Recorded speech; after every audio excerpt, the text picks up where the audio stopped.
Hello students and welcome to the PSBI. Students, मैं नीरज कुमार आप सभी का स्वागत करता हूं पीएसबीआई में। अभी हम लोग क्लास 8 का चैप्टर 7 पढ़ रहे हैं, जिस चैप्टर का हमारा नाम है सेल। सेल मतलब क्या होता है, तो आप सभी को पता है कि सेल का मतलब कोशिका होता है। और सेल जो है हमारे बॉडी का एक क्या है, अ, एक क्या है, यूनिट है हमारे बॉडी का। ठीक है, सेल क्या हमारे बॉडी का यूनिट है, स्मॉलेस्ट यूनिट है, जिससे हमारा टोटल बॉडी जो है ये बनता है। और जिसे हम लोग अपने बॉडी का बिल्डिंग ब्लॉक्स भी बोलते हैं। बिल्डिंग ब्लॉक्स मीन्स क्या होता है, तो ये हमारे बॉडी का बिल्डिंग ब्लॉक्स होता है। Cells come in different shape and size. कहा जा रहा है कि अभी हम लोग को पढ़ना है सेल का स्ट्रक्चर के बारे में, मतलब जो कोशिका होती है उसकी बनावट के बारे में। ठीक है, कह रहा है कि cell come in different shape and size. कोशिका जो है ये अलग अलग प्रकार के आकार और प्रकार में आते हैं। They carry out different functions but all cells are made of same material protoplasm and they have same basic structure. कहा जा रहा है कि सभी सेल जो है इसका आकार वगैरह ये सब अलग होता है, लेकिन इसके जो बनावट, इसका जो फंक्शन होता है ना, ये लगभग से सेम होता है। ठीक है, but cells are made of same material. लेकिन जितने भी कोशिका होते हैं इनका आकार भले ही अलग होता है, लेकिन ये सारी चीजें जो बनी होती है ये सेम मटेरियल का बना होता है। तो मटेरियल क्या होता है, प्रोटोप्लाज्म होता है। ठीक है, प्रोटोप्लाज्म से जो इसका बेसिक स्ट्रक्चर है, पहला हम लोग देखेंगे प्रोटोप्लाज्म के बारे में। ठीक है, प्रोटोप्लाज्म को हम लोग जीव द्रव्य हिंदी में बोलते हैं। प्रोटोप्लाज्म को क्या बोल सकते हैं,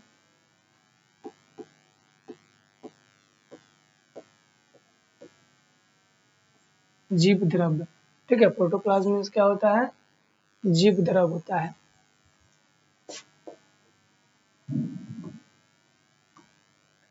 protoplasm, the living part of cell are all made of protoplasm.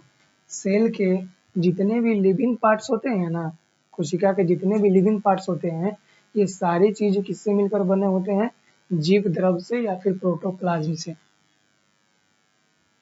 So protoplasm is the material of a life in a cell. तो इसका मतलब क्या हुआ कि प्रोटोप्लाज्म एक ऐसा मटेरियल है जो किसी भी सेल को लाइफ प्रदान करता है, जीवन प्रदान करता है।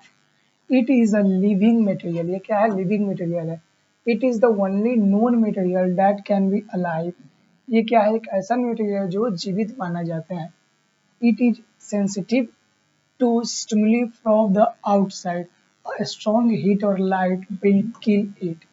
जब बाहर से प्रोटोप्लाज्म के ऊपर स्ट्रांगली, बहुत ही तेज धूप और तेज जो लाइट है वो प्रोटोप्लाज्म को मार सकता है, किल कर सकता है। Under a microscope protoplasm is seen is a lightly, क्या है, ग्रैनुलर जेली लाइक मटेरियल। तो प्रोटोप्लाज्म क्या होता है, एक जेली के जैसा एक चिपचिपा पदार्थ होता है। प्रोटोप्लाज्म क्या होता है, जेली लाइक मटेरियल, यानी कि ये क्या होता है,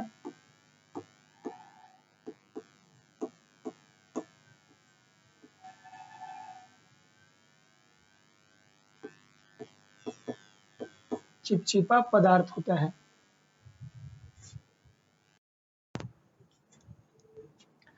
protoplasm is seen as a lightly angular jelly like material. तो प्रोटोप्लाज्म कैसा होता है, एक जेली लाइक मटेरियल यानी कि चिपचिपा पदार्थ होता है protoplasm. Like a newly made jelly, it's set on the outside but liquid inside. It is almost colorless and semi-transparent. It is of about the same constituency as the raw egg white. तो जो हमारा जो protoplasm होता है ना, ये कच्चा egg का जो व्हाइट पार्ट होता है ना, अंडा को जब फोड़ते हैं तो उसका जो अंदर से जो उजला वाला पार्ट निकलता है, जो कैसा होता है, जो ट्रांसपेरेंट होता है। ट्रांसपेरेंट मतलब पारदर्शी होता है, पारदर्शी होता है। तो उस अंडे के पारदर्शी व्हाइट वाला जो पार्ट होता है उसके जैसा प्रोटोप्लाज्म होता है। Protoplasm is compose mainly of water together with some solids. Protoplasm जो बनता है तो प्रोटोप्लाज्म जो उसमें मिला हुआ होता है तो वो पानी होता है और पानी के साथ साथ कुछ ठोस पदार्थ होता है, सॉलिड मटेरियल होता है। The solid in protoplasm are sugar, starch, fat, protein and mineral। तो प्रोटोप्लाज्म जो होता है पानी और कुछ सॉलिड से मिलकर के बने होते हैं। तो उस सॉलिड में क्या होते हैं, जैसे कि शुगर होते हैं यानी कि शर्करा होगा, फिर क्या होगा हमारा प्रोटीन होगा,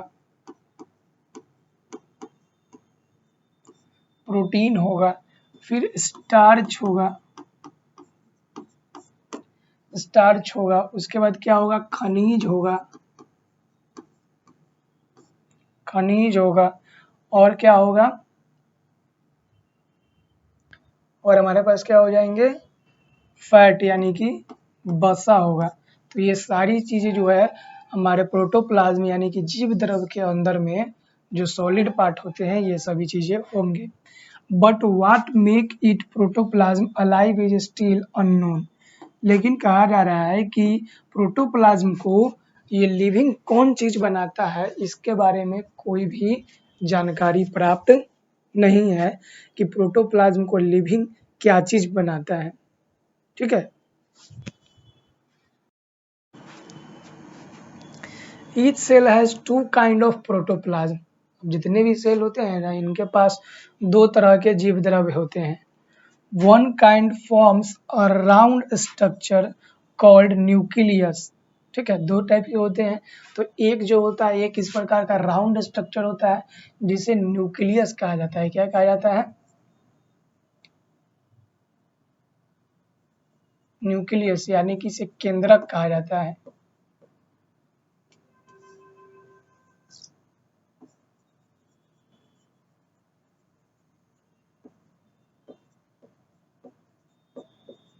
न्यूक्लियस मीन्स क्या, केंद्रक कहा जाता है। ठीक है, nucleus usually in the centre. Nucleus कहाँ होता है, तो एक सेल है, मान लेते हैं कि ये पूरा सेल है, उसके अंदर में एक छोटा सा ऐसा राउंड शेप का होता है जिसे न्यूक्लियस या फिर केंद्रक कहा जाता है। तो ये सेंटर में होता है, सेंटर में है ना, बीच में सेल के पूरे सेंटर में होता है। दूसरा, the protoplasm in the nucleus is called nucleoplasm. और न्यूक्लियस के अंदर में जो जीव द्रव होता है यानी कि जो प्रोटोप्लाज्म होता है उसको बोला जाता है न्यूक्लियोप्लाज्म। तो न्यूक्लियस के अंदर में जो प्रोटोप्लाज्म होगा उसको क्या कहा जाता है, तो न्यूक्लियस प्लाज्म कहा जाता है। The other kind of protoplasm is outside of nucleus. जो अदर काइंड ऑफ प्रोटोप्लाज्म होता है ना वो कहाँ होता है, न्यूक्लियस के आउटसाइड होता है। It is called cytoplasm. तो जो केंद्रक के जो बाहर का जो प्रोटोप्लाज्म होता है उसको क्या कहा जाता है, साइटोप्लाज्म बोला जाता है। ठीक है, क्या बोला जाता है, cytoplasm. Nucleoplasm and cytoplasm differ in the various kind of protein and other solid they contain, the nucleoplasm than the cytoplasm. Protoplasm is used of in the life process of a cell. Protoplasm का उपयोग किस रूप में किया जाता है, protoplasm is use of in the life process of a cell. Protoplasm का उपयोग जीवन मतलब सेल के जीवन चक्र के रूप में किया जाता है। It is constantly replaced from the digested food carry in the blood animal and the क्या है सेप ऑफ प्लांट। कहा जा रहा है कि न्यूक्लियस जो केंद्रक होता है ना ये सेल में बचे हुए भोजन को ब्लड तक ले करके डाइजेस्ट करा करके फूड को यही पहुंचाता है। ठीक है, चाहे वो पौधा हो तब चाहे वो एनिमल हो तब, दोनों में यही बात होती है। मेन पार्ट ऑफ सेल, कोशिका का जो मेन पार्ट होता है उसके बारे में ये देखते हैं।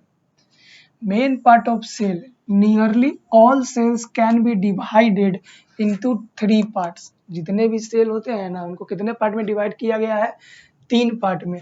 The nucleus, the cytoplasm and other wall और द सेल मेम्ब्रेन। तो इसको जो है कितने 3 पार्ट में डिवाइड किया। पहला क्या है, न्यूक्लियस, ठीक है, जिसे केंद्रक बोला जाता है। दूसरा क्या है, दूसरा सेल मेम्ब्रेन, सेल मेम्ब्रेन को कोशिका झिल्ली बोला जाता है। फिर तीसरा क्या है हमारा और साइटोप्लाज्म। तो तीनों पार्ट में क्या हो जाएगा, पहला हमारा हो गया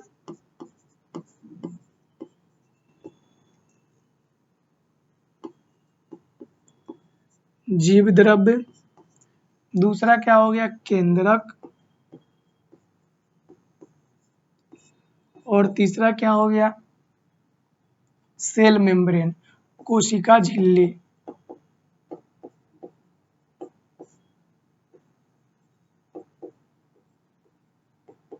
क्या हो गया, कोशिका झिल्ली हो गया।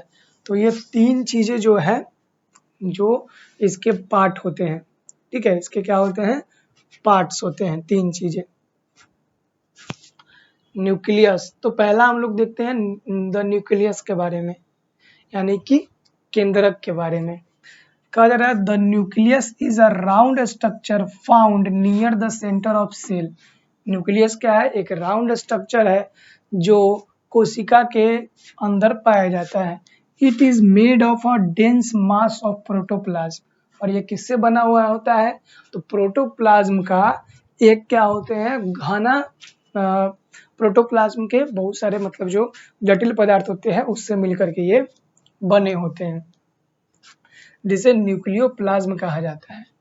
It look thicker and darker then rest of the protoplasm, और ये कैसा दिखाई देता है, प्रोटोप्लाज्म से पतला और डार्क दिखाई देता है, जिसे हम लोग साइटोप्लाज्म कहते हैं। इट हैज 3 इंपॉर्टेंट पार्ट, इसके पास कितने इंपॉर्टेंट पार्ट होते हैं, 3। द न्यूक्लियस, ठीक है, nucleus, the chromosomes and the nuclear membrane. कौन कौन होता है इसके पास भी 3 पार्ट होते हैं, न्यूक्लियस होता है, क्रोमोसोम और न्यूक्लियस मेम्ब्रेन होता है, यानी कि केंद्रक झिल्ली। एक कोशिका झिल्ली होता है, सेल मेम्ब्रेन कोशिका झिल्ली, और न्यूक्लियस, न्यूक्लियर मेम्ब्रेन का मतलब क्या होता है केंद्रक झिल्ली।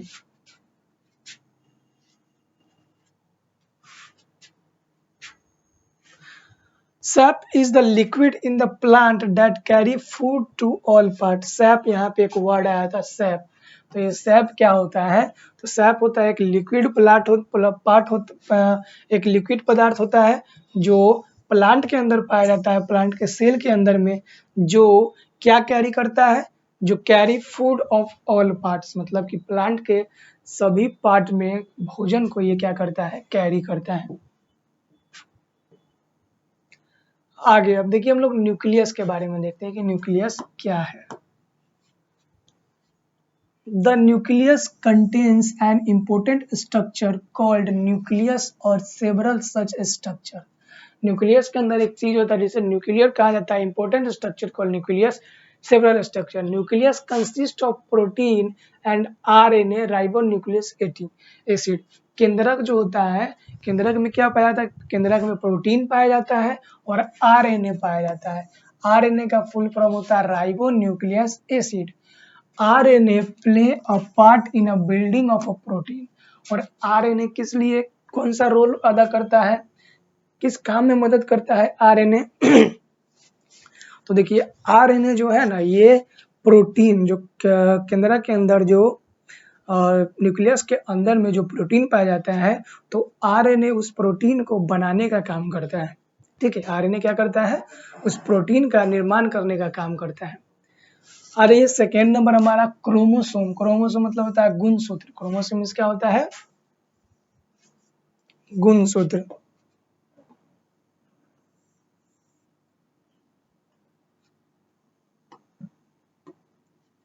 The nucleus has a number of tiny paired thread-like structure called chromosome scattered inside. They are usually rod shape, may be bent in a different ways. देखिए क्रोमोसोम, क्रोमोसोम इसका मतलब क्या होता है, गुणसूत्र होता है।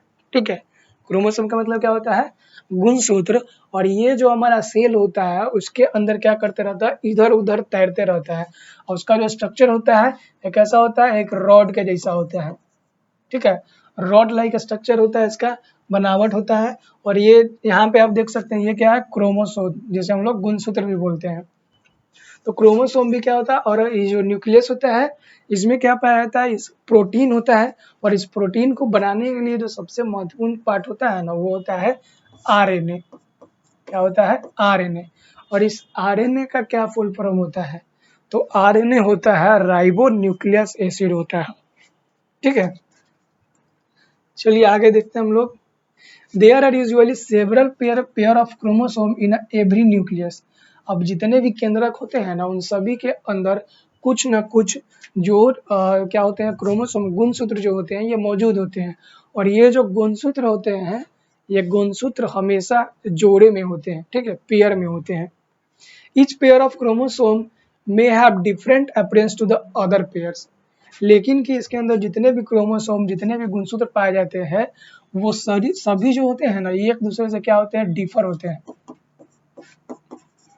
डिफरेंट होते हैं, मतलब अलग होते हैं। अब किस चीज में हो सकते हैं? ये स्ट्रक्चर में हो सकते हैं, ठीक है, ये इसके अंदर जो पाया जाने वाला जो लिक्विड होता है उसमें हो सकते हैं। तो ये बहुत अलग अलग चीजों से क्या हो सकते हैं, अलग हो सकते हैं।